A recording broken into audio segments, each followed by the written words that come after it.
You are now listening to Sports Talk 916 with Greg Bull and Coach Greg Veroza.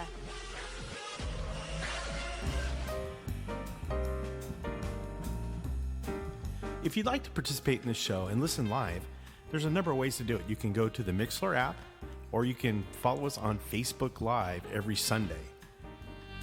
You can also go on the wildfireradio.com Don't do it. website It wouldn't be prudent. and listen to us Tuesdays at 3 o'clock No, Eastern, I can't listen to 12 us then o'clock either. Pacific. And if you want to contact us, head over to our website at sportstalk916.com. There you'll find all of our social media feeds, bonus after-hours content that you won't hear anywhere else.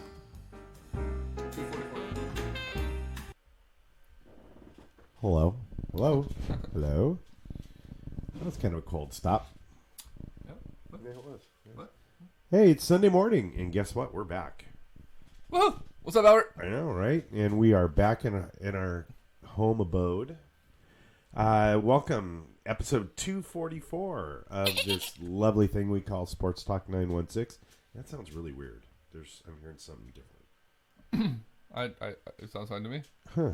Weird. Sounds echoey. Maybe you're old. Echoey. Less echoey. There you go. That's better. And I am Coach Greg Veroza, right there, Mr. Chief Greg Bull. That's me. He is the brains. I'm the look. No. He's the Funny you brains. say that because my shirt says I can't brain today, and then down here it says I has the dumb. Okay. So we're back. We're ready to talk again. Nothing to talk about this week, huh? Yeah, not a lot. Not if you're not, if you're a Kings fan, there's not a lot that happened. Giants don't have anything good going on. No, they don't have anything good going on, but Well, they do.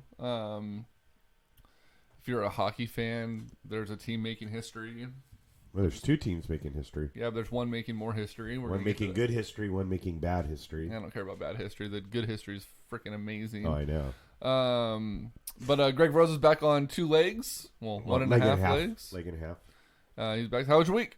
It was good. It was good. It actually sucked. I was sick all week, so I spent the first 4 days in bed, and then tried to get up and around on Friday. So it wasn't very productive, and you can hear my voice is a little off, and I'm apologizing in advance for any coughing, snorting, hacking, sneezing, or anything else that will come up during the show. But I'm back. Sweet. What about you? Busy. Going back to the last time we did a show, it was the weekend before I did that Tough as Mudder, which absolutely kicked my ass. That was crazy, running through the night in Texas. But it was a good time, a lot of fun. And then this week was just a lot of just getting back into the swing of things. I knew the show was coming up, had to start prepping for that again. Right. Thanks, TJ. I like this hat too. Went to let me just put this out there. If you're a movie fan, go see Deadpool 2 right when we're done. Don't leave yet, but when we're done, go see Deadpool 2. And I've heard you have to stay till the very, very end. There's two comebacks that you need to stay for during the credits, which is a staple of the Deadpool franchise. Right. But you need to go see that movie. I nearly pissed myself probably 3 times. Really? Yeah, it was as good, if not better, than the first one. Now, if I haven't seen the first one, can I go see the second one? We need to see the first one. Okay. Which you'll absolutely love as well. It's probably 2 of the best comic book movies that they've made.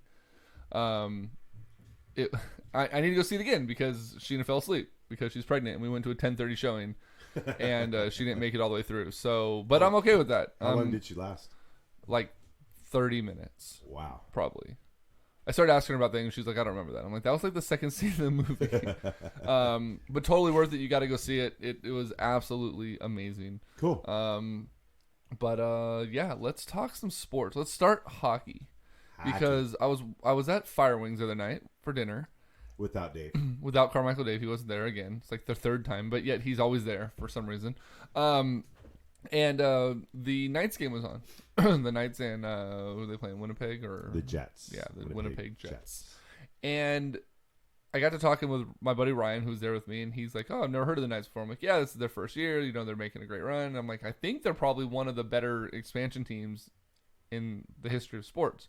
Pretty much. And so we looked it up, and They legitimately are. Right. Only one other team in expansion has ever made it to the finals of their respective league, and that was in the 1971 season, I want to say it was. The NHL, that's when they expanded by 8 teams, and they put all of the new teams in the Western Conference basically together. So one of them had to make it. But I started looking up stats, and this came about the midway point of the season, this article that I found, but it just kind of puts into retrospect what the Knights were doing early on.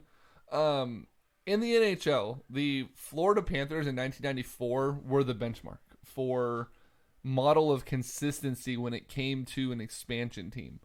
1967, thanks TJ. And in 1994, the Panthers were 1 game under 500.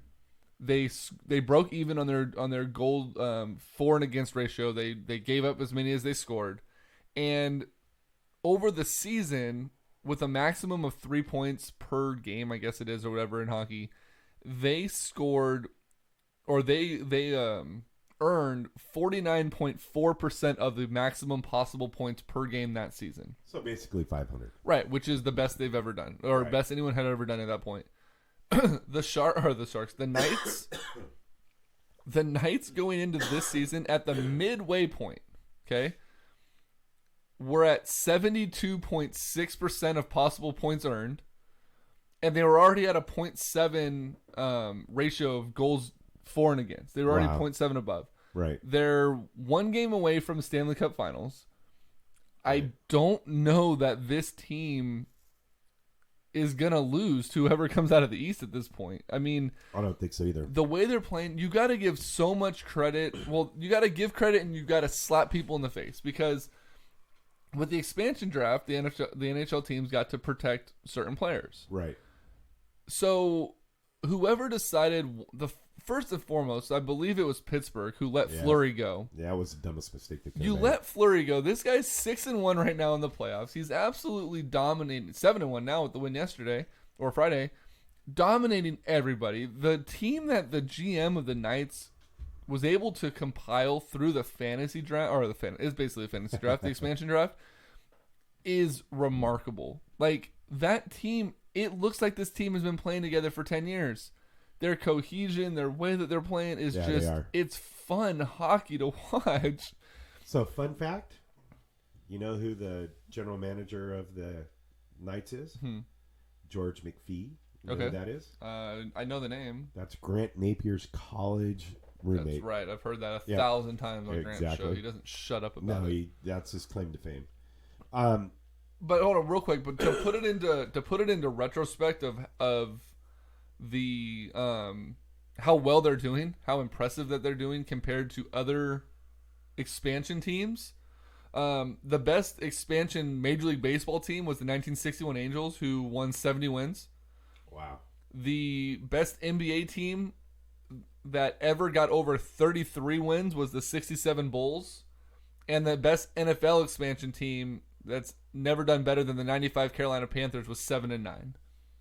Wow, so crazy. Obviously it's a lot less games. I mean, hockey plays a ton less games, but 82. They play 82 games. Yeah, it's ridiculous how well this team is doing. Yeah. Where did you go? What did we? Oh shit! It froze. Good call, TJ. Hold on, we'll fix it. But yeah, so it's just insanity how well this team is doing right now. It makes it fun to watch. I mean, it does. It's not something that is prototypical for hockey to have that much, parity in it. It's like, wow, this. But hockey's a unique sport. Hockey doesn't have really a home ice advantage. Right. There's no advantage to playing at home. Your team is as good as your goal. Look at TJ. Facebook freezes. He hops on Mixler like in a heartbeat. What a stud! The goalie. I mean, so goes your goalie is how well your team's going to do. Yep. They did a good job of bringing in a good bunch of veterans and a good mix of younger players. And the organization is doing it right. Even with the Maloofs in the organization. Yeah, really, despite the moves. There was a couple of things on SportsCenter the other day about the franchise. They have open practices where fans can come in, right, and they're sold out every day. They the other thing was that there's a bunch of people that they started off at 500 to 1 to win the Stanley Cup, and they showed a bunch of people that had put bets. One guy said, I just wanted to put a bet down, so I had a ticket as a souvenir to say that I could have put a bet down for them to win the Stanley Cup every year they were in existence. Nice. And so now the guy's got, it's like a $500,000 ticket. Yeah. And typically, the books don't make a line on expansion teams because there's just no chance. And they did it only because of it being in Vegas and the potential business that they were going to do, figuring they were going to clean up with people doing the same thing that this guy's doing. And one of the bookmakers at one of the clubs had a great line, and they asked him, so if the Knights win, if they win the Stanley Cup, are you going to the parade? He goes, I will absolutely be at the parade on the corner of Las Vegas Boulevard with my resume in hand, looking for a job in another sports book because I'll have been fired. Oh, really? Yeah. So, it's. I think even Vegas didn't know how to handle it, and right. They have a handle on everything. So it's good. I thought for a minute the Sharks were going to maybe take them down because they played them well the first 4 games. Then Vegas just took over, and they just are more aggressive, more physical, and faster than anybody else that they've been playing. So it's going to be fun to see. It looks like probably Winnipeg will come out of the East because Washington's going to fold again like they always do in the playoffs. Right. So apparently the video on Facebook Live is pixelated right now for some reason. So if you are listening on Facebook Live, you don't have any audio, definitely jump over to Mixler. We have the free Mixler app. You can find us Sports Talk 916 on there. And you can listen live like TJ is. Tampa, TJ says it's going to make it out of the West. What did I say? You said, I don't know who you said. I say Winnipeg. You Winnipeg did. is playing Las Vegas. It's going to be Tampa. Hold on, putting some information in. I misspoke. There. Yeah, so a lot of, it's fun. And I fall back again. I talk about wanting to be a hockey fan, and I'm like, damn it, I can't jump on a bandwagon. Not that I would jump on Las Vegas bandwagon. I'm still waiting for the Sharks to be terrible again so I can start being a Sharks fan. But, man, talk about people that have that same thought process as me, right? So I'm going to give them a year and see how they do, and then maybe next year I'll wait for the hype to die down a little bit for the new team, and I'll jump on and be a Knights fan next year. And then, fuck. These guys are too damn good. Speaking of not so good, let's talk baseball real quick. So the Giants have absolutely fallen flat on their face in terms of play recently. They went on an East Coast trip. They whooped the shit out of the Braves. And then there was another team that they played in that same Pittsburgh, and they whooped the hell out of Pittsburgh and Atlanta, and then Philly bitch slapped them back into reality. Didn't they get swept by Pittsburgh? Well, they beat another team before Atlanta. Then no, it was a 10-game trip, 3 in Atlanta. Oh, okay, maybe that's what it was. 4 in Pittsburgh. Either way, they started the trip off against Atlanta looking like powerhouses, and then got, like I said, bitch slapped back down to reality. Couldn't hit to save their lives. They come home, they play against Cincinnati, they start hitting the ball again.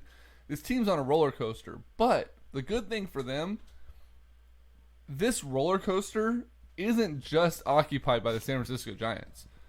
They won last night, so they're a game and a half, unless Arizona lost, but they're a game and a half out of, 3.5 games out of first place in the West.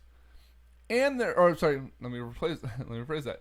They're a game and a half under 500, or a game under 500, and they're 3.5 back from the top of the West. God, I can't talk.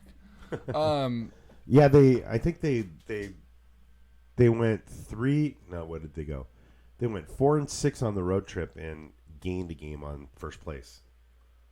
There was the only team last week in the NL West that did anything was San Diego, and they went like 4 and I don't know, some ridiculously stupid number. Dodgers won like 2 games. Arizona won 1. So as of right now, the Giants are a game under 500.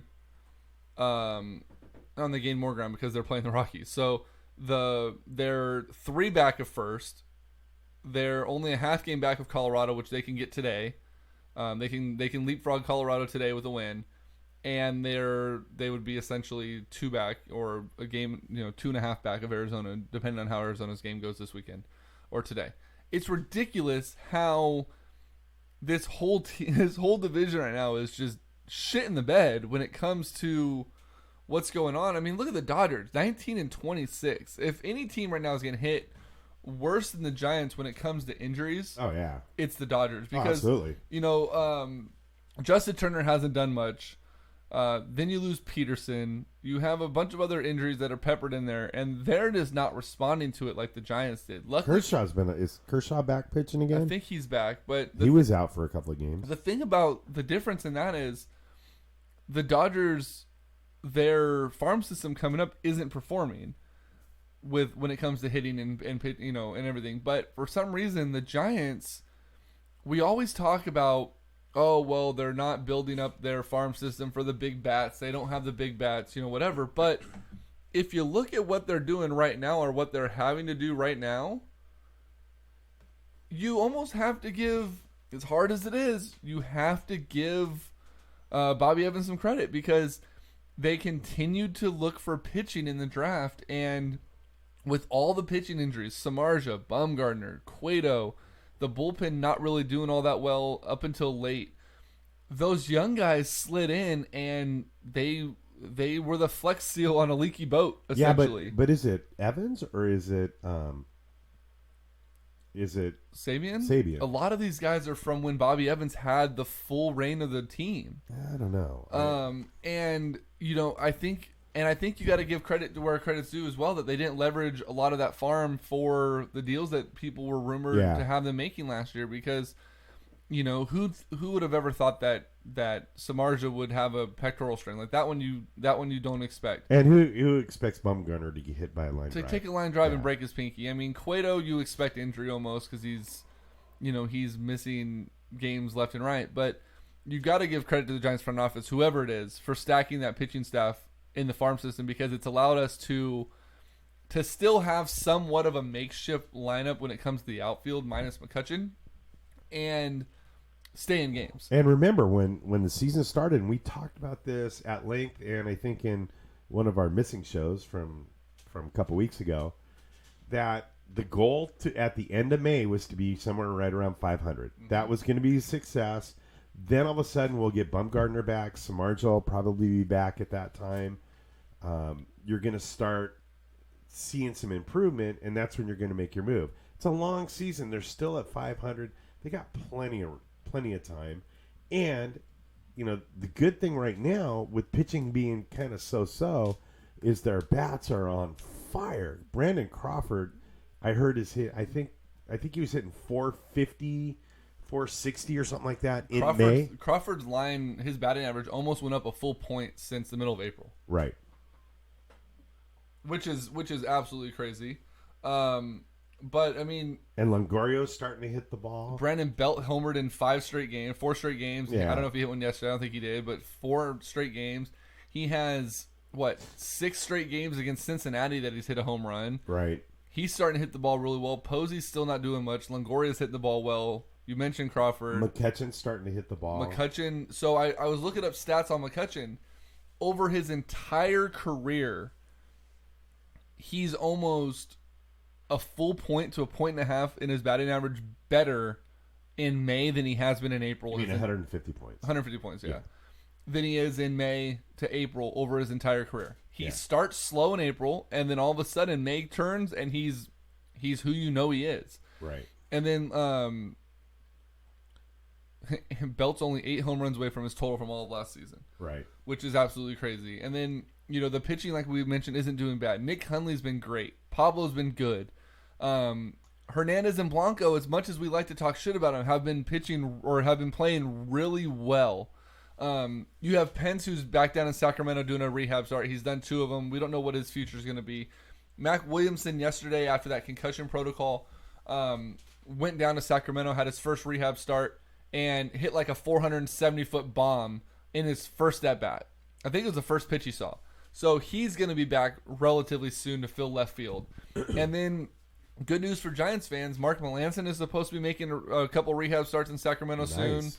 And by the end of the month, we should be seeing Madison Bumgarner in Sacramento making some rehab starts as well. So all the pieces are starting to fall back together. Right. Johnny Cueto had the injury to his elbow. He went and saw Dr. Andrews in Alabama while the team was in Atlanta, and there is no tear to the just a sprain to the ligament that requires Tommy John. So that's good news. And he was pitching lights out. Yeah, he led the league in the ERA. So there's a lot of promise right now for the Giants. And if you look at the rest of the division, I mean, Arizona is going to be a linchpin the whole year. They're not going to move. But the Dodgers aren't playing too well. Colorado's pitching has been fantastic, yet their batting has been very, very minuscule at best. Which is weird for Colorado because that's exactly opposite of what it should be. Right. So there's a lot of changes, I think, coming to the atmosphere of the NL West. And if you look across baseball in a whole, there's not a lot of teams aside from maybe Boston and New York that are running away with it. I mean, if we just go through it, Arizona's 25-20. The Brewers are 28-18. Braves are 27-17. So the top 2 teams other than the NL West are 10 games above 500. Go to the American League, the Yankees are 29-13, the Red Sox are 31-15. Indians are 500 at 22-22, and the Astros are 29-18. The A's are hovering right above 500 at 24-22. They're playing a lot better baseball than their record indicates. Oh, they are. So I mean, there's a lot going on right now in Major League Baseball that is relatively exciting to watch, and it's so early in the season that once these teams start getting healthy, I don't know that there is, aside from the Yankees and Red Sox battling out from all the way through, I don't know that there's any like front runner teams right now. You always have to be careful with Houston. I mean, you have to keep them with their pitching, and Verlander's just killing it. So, it's going to be interesting. There's not a lot of great teams. There's a lot of really good teams. Thing that's coming up with the Giants, and again, we're talking about rookies, is they have the second pick in the draft. And the difference between all the other drafts and the Major League Baseball draft, you can't trade draft choices. So they're picking number 2. Right. And then let's talk one more other thing because we're talking about former Giants and Giants players. So Sergio Romo, he's with the Tampa Bay Rays, started Saturday's game. He struck out the side in the first inning on Saturday Angel Stadium. His first start of his after 588 relief appearances. He then gave way to rookie left-hander Ryan Yarbrough, who held the Angels to 1 run and 4 hits over the next 6 1/3 innings for a 5-3 win, the 6th consecutive victory for the Rays. Rays short, so 1 second. So basically the idea behind that was the Angels are extremely stacked on right-handed batters in the top of the lineup. They wanted the young kid to not have to face Trout and Pujols and whoever else is up there at the top. Romo was going to face the first 3 to 6 batters and then give way to the youngster, which is exactly what he did. Romo did so well. It says here in this article, the Tampa Bay Rays had so much success using career relief pitcher Sergio Romo as a starter Saturday against the Los Angeles Angels that they plan to start him again Sunday in the series finale against the Angels. I heard something. It's going to be the first. Well, no, somebody else started 2 games in a row, but he's going to be one of the first baseball players to start, or pitchers to start 2 games in a row in 100 years. Good for him, because I didn't even think he was going to make that roster. No. I mean, but hey, way to go. Romo's a miracle. I love Sergio Romo. I wish he wasn't here, or I wish he was still here. Yeah. I wish old Romo was still here. Who? Old Romo. Oh, yeah. And then, back to the Giants, we talked about the injuries and things like that. We forgot to mention that Will Smith is back in the lineup. He's looking really good in the back of the pen. Their middle relievers are looking pretty good. They're looking very and good. So, and their closers are looking pretty good too. They are. So let's do this. Let's pay some bills real quick, and then we're going to talk. Something happened this last week that involved the Sacramento Kings, and we're going to get into that here in a second. Hey guys, I'm excited to announce a new partnership with Antonio Pacheco from Folsom Lake Ford. Tony has been my go-to sales guy for a number of years, and he's come on board to bring the awesome sales buying experience to each and every one of you. All of his information is on our website at sportstalk916.com, but if you're in a hurry and you're looking for a new car, give him a call today. Antonio Pacheco, area code 530-218-7069. He will answer all of your questions in regards to the car buying experience, and he is the main guy that I trust in the Sacramento area for all of your car buying needs. Again, Antonio Pacheco, Folsom Lake Ford, 530-218-7069. And I want to remind you guys also that Albert Chavez is on board with the Sports Talk 916 family. He is the self-promoted mortgage king. He has his finger in everything when it comes to getting you approved to buy your home of the future. If he can get you a down payment assistance, get you into a lower interest rate, get you refinanced, get you into a new purchase, whether it be FHA, VA, or anything else on the planet, you need to contact Albert Chavez. He is the guy. Greg's worked with him before, and his phone number is 916-230-1537. Give him a call. Let him know that we sent you, and he will help you out big time. Finally, the Facebook live feed is busted. It's pixelated. There is no visuals. really, The audio is coming through, but there is no visuals. What's up, Sammy Spearman? If you guys are listening and you want to have the chat box and other interaction, you can go hop on Mixlr. It's a free app. You can access it via the web or via Google Play and the Apple Store. There's also a link in the chat box there on the live video. Mixlr, mixlr.com/Sports Talk 916. And yeah, it's like taking you back to the 80s. It's like scrambled porn. nice. That's what we're doing here. So let's talk basketball real quick, because the Sacramento Kings were a part of the draft lottery. Shocker. Which occurred earlier this week. The Kings were slotted into the 7th slot. That was after winning a coin toss with Chicago, which put Losing them a coin toss with Chicago. That put them in 8th or 6th. Sorry. And the odds were stacked against Sacramento. They had a 20-something% chance to stay at 7, an 18% chance to slide back to 9-10. And I want to say a 1% chance for first, a 4% chance for second, and 5% for third, or something like that. Well, the balls bounced, the lottery commenced, and the Sacramento Kings slid into number 2. So actually, the Phoenix Suns won the first pick twice. So I read an article that they were going over how it actually worked, and there's the ping pong balls go into a little chute like you see the lottery, right. And there's four number sequence. First time came out Phoenix. The second time it came out Phoenix again, so they had to throw that away. The third time it came out, the Kings didn't. It wasn't actually the Kings thing until the very last ball came out. Oh, nice. And so they did get pretty lucky. Second, I think it's the third or fourth time out of 20 that they've moved up, and it's 2 in a row. Yeah. So they moved up 5 spots last year, from 8 to 3, and then slid back to 5 to take De'Aaron Fox.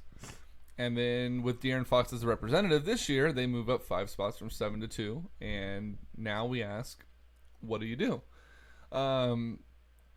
The top 2 right now are DeAndre Ayton and Luka Dukic, whatever his name is. Ducic. There's a lot of speculation going on amongst those 2 guys right now. It's hard to pass on DeAndre Ayton. He's a talent that's going to be much like a Karl Anthony Towns.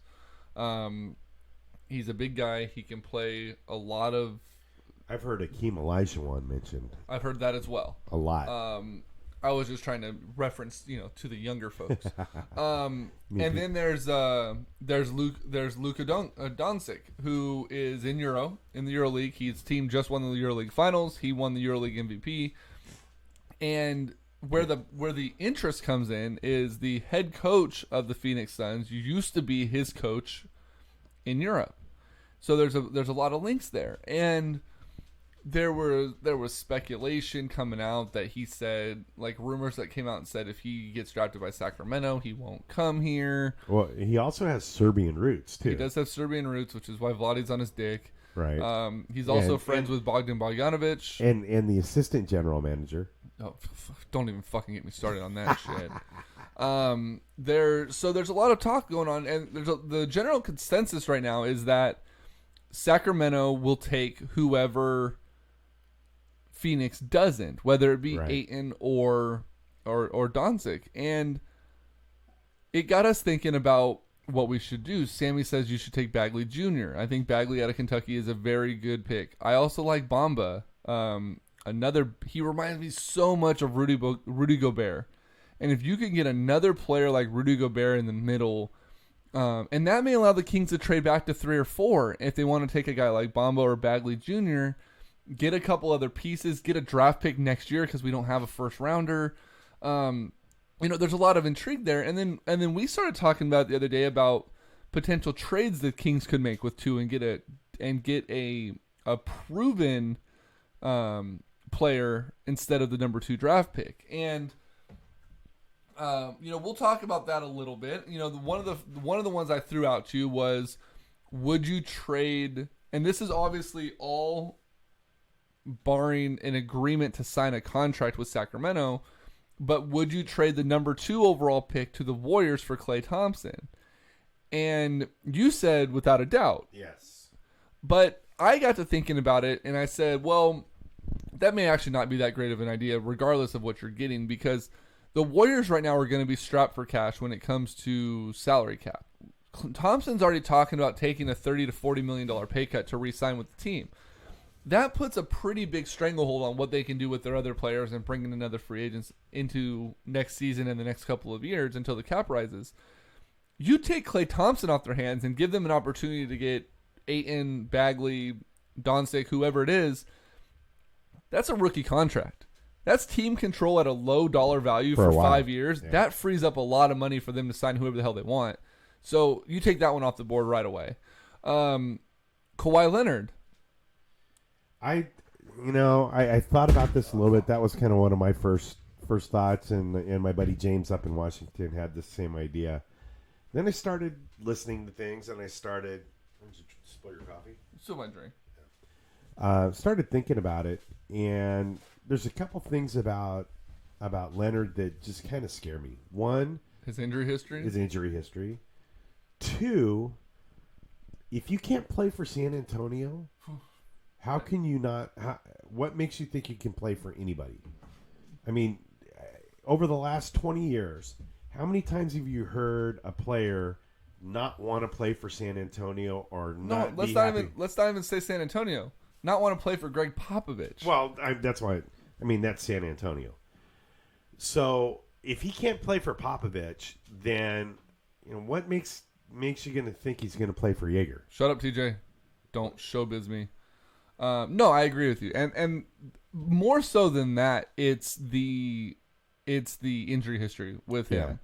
And we started thinking about other players around the league, right? We're like, what other players could there be that you could potentially trade for? The only other one that came to mind for me was DeMar DeRozan in Toronto, because they're at odds right now with management there. And in Toronto's their bubble's bursting right now. They don't know what to do. I mean, they fired their head coach after he wins Coach of the Year, and they're a mess. So they're a train wreck. They're going to take a giant step backwards next year. And DeRozan could be a good fit for what we're doing. What if I told you? What if I told you that 30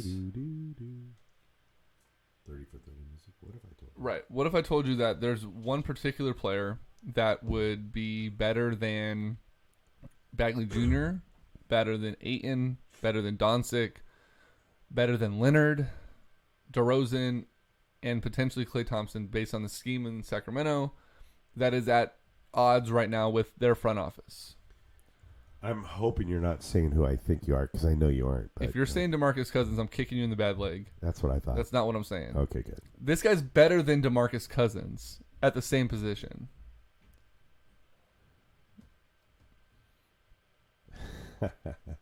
You really think you're going to get the Greek freak from Milwaukee? Nope, he's not at odds with his franchise. Okay, well, I don't know. This player, there's multiple reports that came out at different times indicating that there is a lot of strife between the Minnesota Timberwolves and Karl Anthony Towns. Ooh.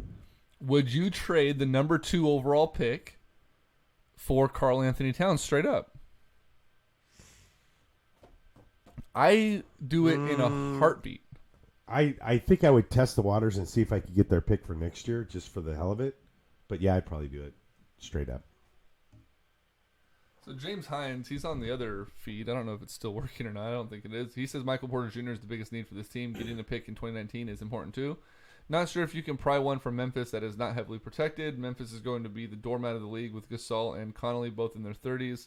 Something Sac should have done last year was to take a bloated contract like New Jersey did to get picks, trade number 2 and scout to Memphis for number 4 to draft Porter. Kings get Parson Chandler's horrible contract, which is 2 years and $50 million in their first 2020 and their 2020 first rounder. That fills a couple needs. I mean, you move back, you can take Michael Porter Jr., you can take Bombo, like we were just talking about, and Chandler Parsons, that fills the 3-hole, and you get picks in the next couple years that we don't have. So it's crazy. It's hard to say what can happen, but you know, what do you want to see? Like, do you want to see Vlade fall in love with a certain player and go that route? Do you want to see him take best available? Do you want to see him get out of his own head and not focus so much on the Euro player, which it seems like the second they got number 2, the only thing you hear is Doncic. Doncic, he's Euro. It's like, okay, great, but... Yeah, but, I don't put a whole lot of weight on what you hear the day after. It's Vlade Divac, though, dude. Yeah, but still. He's got Peja to help him out now. That's going to be a big difference. I say he's an idiot. I don't even want to fucking talk about that. I'm pushing a button there. That makes me so... You know what? No, fuck this. We're talking about it. The Sacramento Kings have been in the fucking toilet for how many years? 12 now? We haven't been in the playoffs?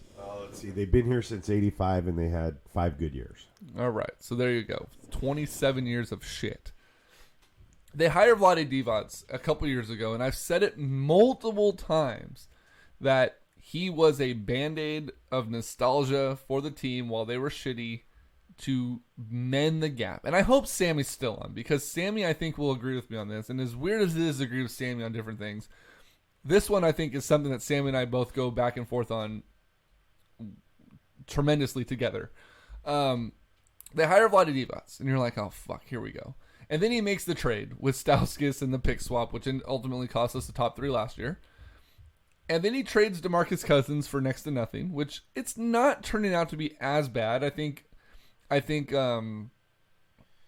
Buddy Hield is coming into his own. He's starting to realize he's more of a 6-man role. And I'm going to step in there. I don't think, because of what you got in that trade and what it allowed you to pick up, right? You can't measure that trade in 1 year. No, you can't. That's a 3-year trade, right? But and it's on the right path. So, maybe he learned after the first year and the crappy trade. Maybe he's done a pretty good job in the draft. The crap that he drafted was the best available crap that there was. No, whoa.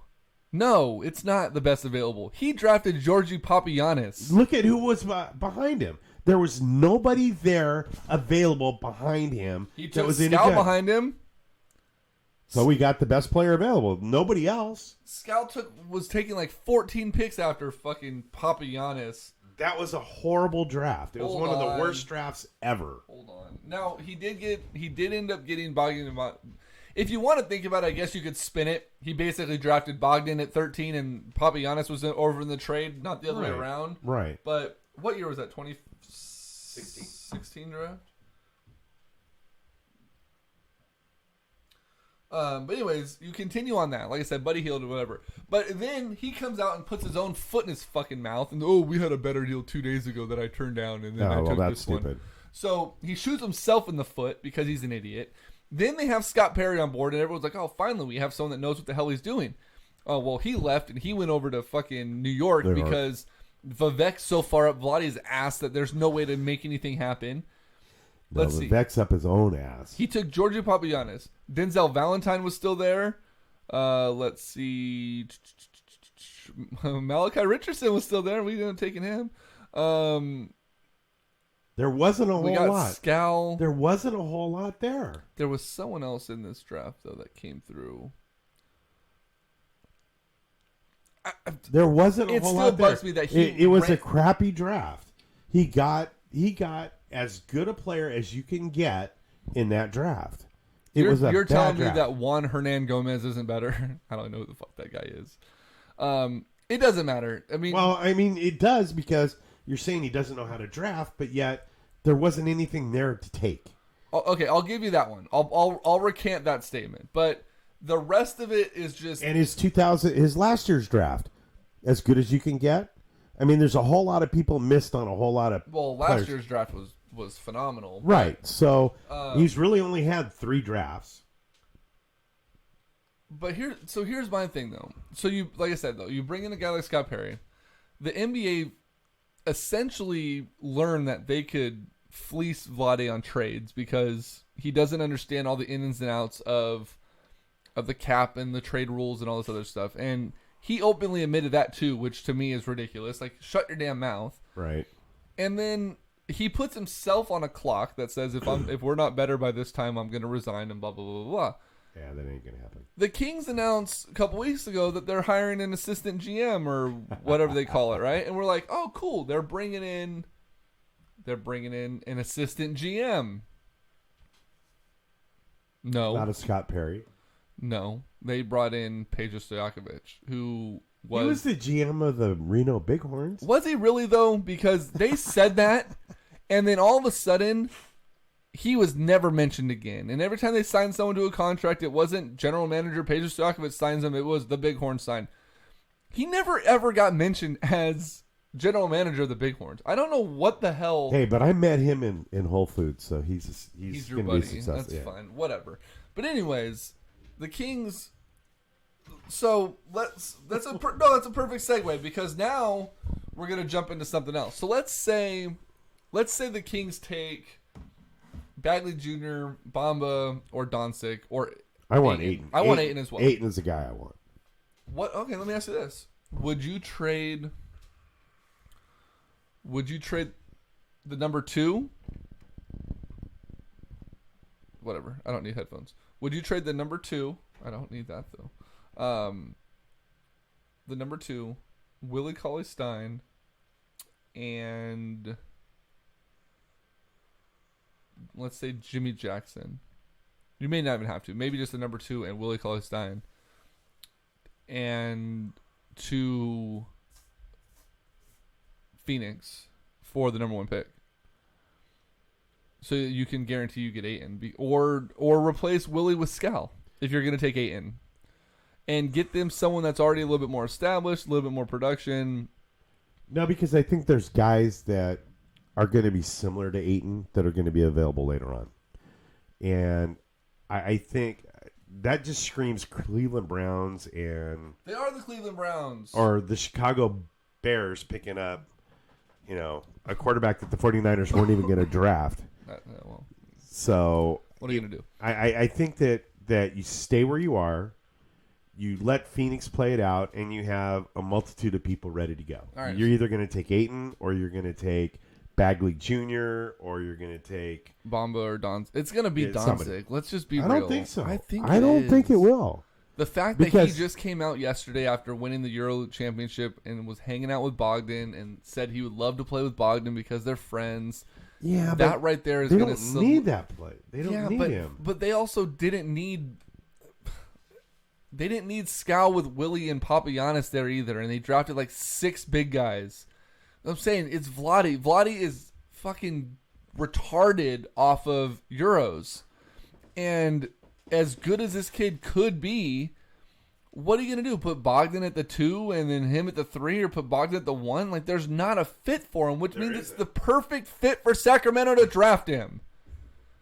God damn it. Anyways, let's talk about this. Let's talk about players that the Kings won't even try to sign in free agency because we don't have a good GM.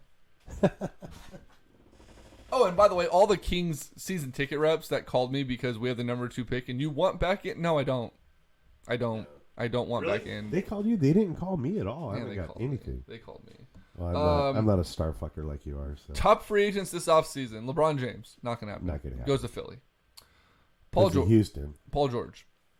Goes to L.A. I think DeMarcus Cousins, who's next, goes to L.A. L.A. So DeMarcus unfollows the Pelicans on social media and follows Isaiah Thomas, Julius Randle, and a whole bunch of Laker players. Isaiah at the Thomas same isn't time. going to be there. No, but he is right now, and he's followed him. So did you see there was a thread going around on, I don't know, Facebook or something? Don't fucking get me started. Did you see that somebody posted, Carmichael Dave thinks there's a chance that... Did you see the follow-up post to that? I did. The 0.2. Yeah. We're going to get to that right now. And now, crazy quotes from Dumb things. What the hell is wrong with you people? I forgot about this. TJ wanted this, I think.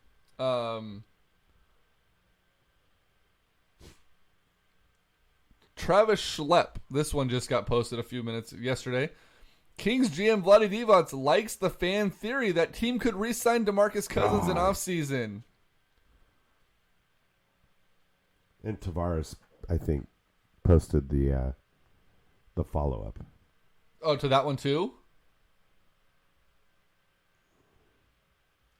No, he didn't on that one. Oh. It was on the Carmichael Dave one. So Carmichael Dave says, let's see, Kyle Matson tweets out, Carmichael Dave reports that DeMarcus Cousins is not ruling out a return to Sacramento.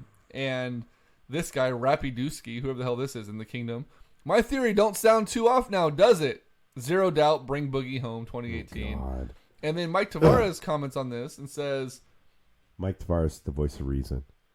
Right. Anyways, basically, Carmichael Dave's tweet said there's a 0.00000000000.2 chance that DeMarcus Cousins signs here. And then some verified account goes, DeMarcus Cousins is coming back because Carmichael Dave reports it. Stupid.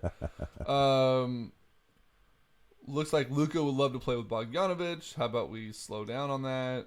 I think Vlade going to trade down in the draft to get a real 2-for-1 deal. That might be accurate.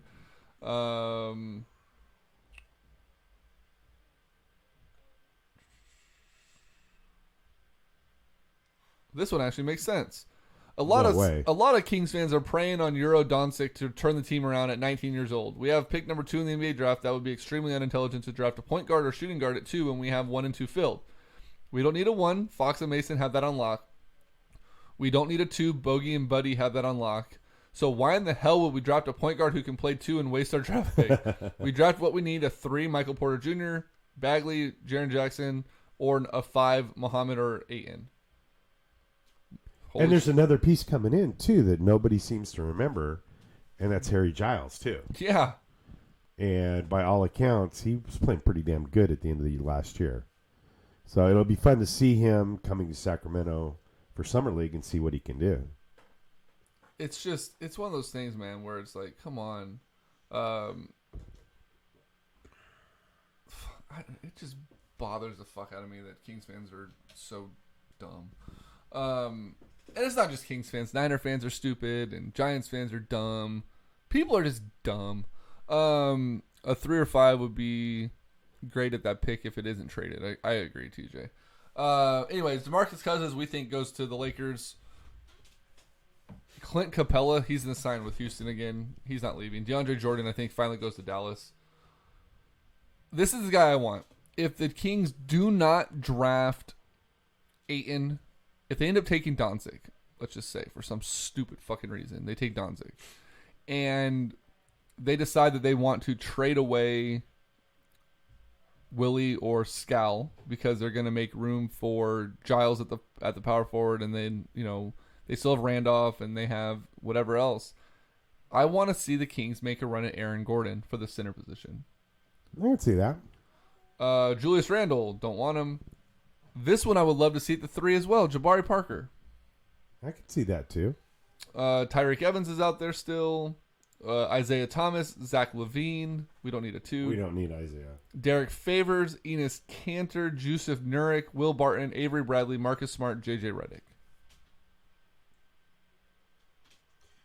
I wouldn't mind having JJ Redick. I wouldn't mind Marcus Smart either. Put some edge on that damn team. So the draft is still, end of June? We're still 6 weeks away. June 26th, I believe. Or TGO correct us, I believe it's June 28th. But whatever it is. There's that. But the last thing I want to talk about before we get going here is I want to give... Let's see if I can find it before I do it. This goes out to John Lynch and Kyle Shanahan.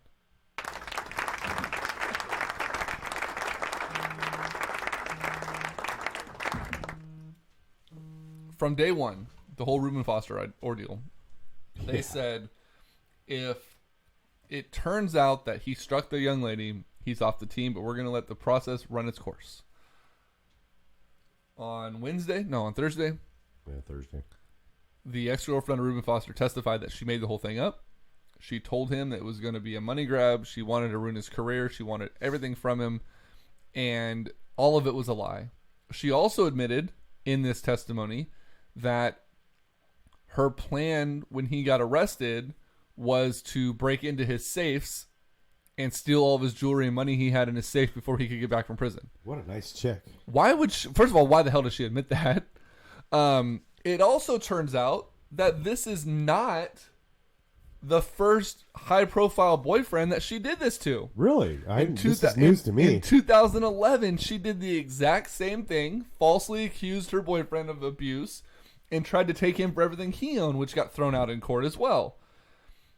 So as of right now, Reuben Foster, it's looking like all but the gun charge. Who was the boyfriend? I didn't see that, but it's looking like everything but the gun charge should be dropped. Right. And really, the gun charge it's a misdemeanor gun charge. He basically brought a rifle that was Alabama legal to California, didn't have it locked up, and didn't have the modifications required to make it California legal.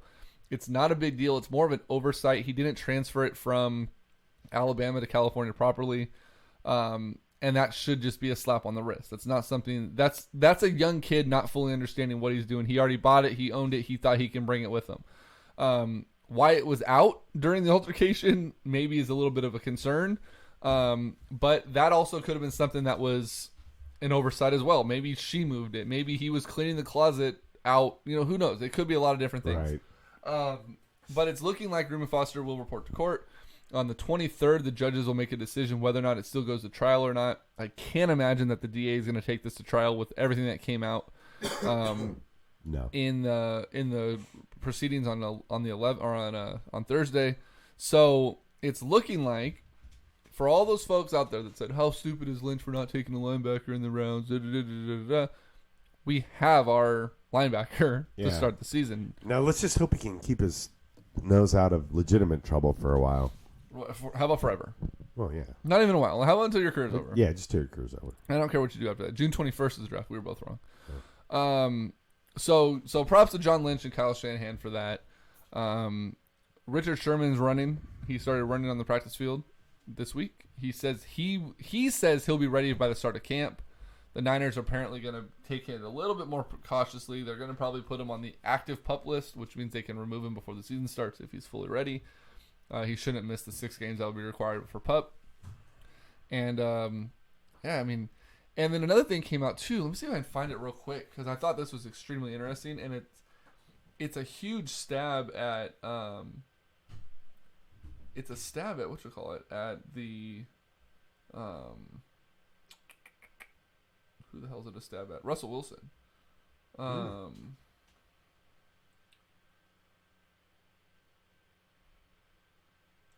Let's do this while I look for it. For all of your real estate needs in Sacramento area, Northern California, and across the country, give me a call. 916-223-6688. It's Greg Veroza from Keller Williams Realty. If you're out of the area, I know people all over the country that can help you out. So give me a call, 916-223-6688. Or you can go to my website, gregveroza.com.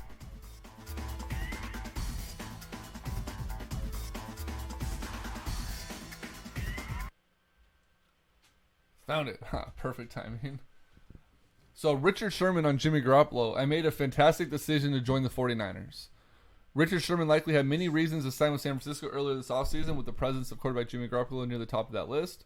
In an interview with Michael Robinson on NFL Network, Sherman said he made a fantastic decision to join the 49ers because of what he saw from Garoppolo at the end of last season.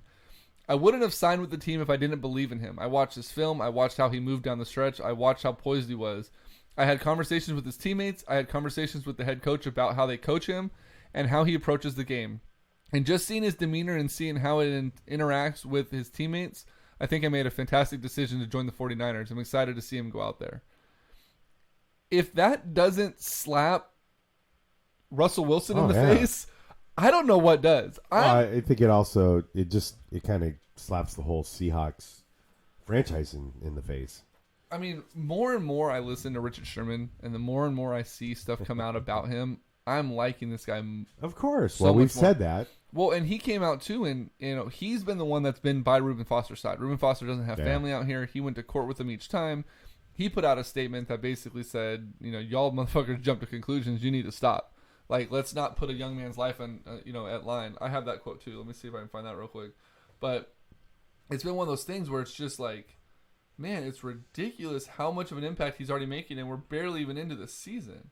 We're not even into the offseason. We're in, OTAs? Yeah. Richard Sherman says, funny how people rush to judgment so quickly. They can't accept when the truth comes out, so they sensationalize a lie and trivialize the truth. That was his statement on Reuben Foster being basically proven. Well, you're guilty until proven innocent. Yeah, but people were throwing the book at him second it happened. But you have to, unfortunately, we look at past history, not only with him, but with everybody. And usually if this stuff comes out, and the NFL does it too. Now, there was talk that even if he got exonerated and was found not guilty, he was still going to have to sit out 6 games. Right. So the NFL itself does that too. So it's going to lead the fans to think, well, the legal system just let us down. Right. So the NFL is going to. So I have problems with that anyway, but I was one of those that said, cut him. Yeah. Just get rid of him. I said it. So I was one of the ones that kind of erred on the side of this seems too over the top. Like, this seems there was a lot going on in that original statement. He beat her. He threw her out. He didn't let her leave. He popped her eardrum. He was preventing her from calling the cops. He pulled a gun on her. All this stuff. It's like, but isn't there just a little bit of you that thinks Greg Hardy?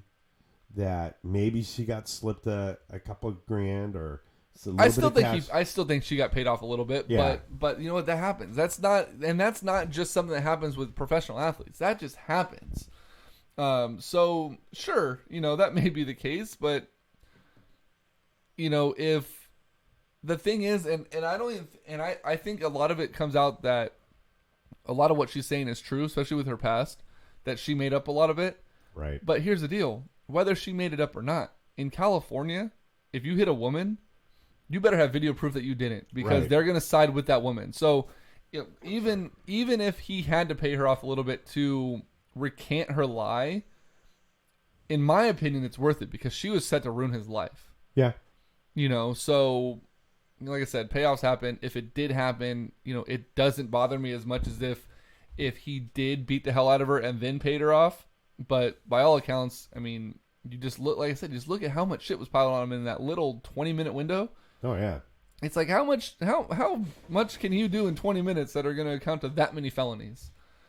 So pretty crazy. Anything else you want to talk about? No, I think I'm good. All right. So for Greg Veroza, I am Greg Bowl. This has been episode 244. Hopefully we get the video fixed next week on Facebook Live. Until then, though, we out. Night, Larry.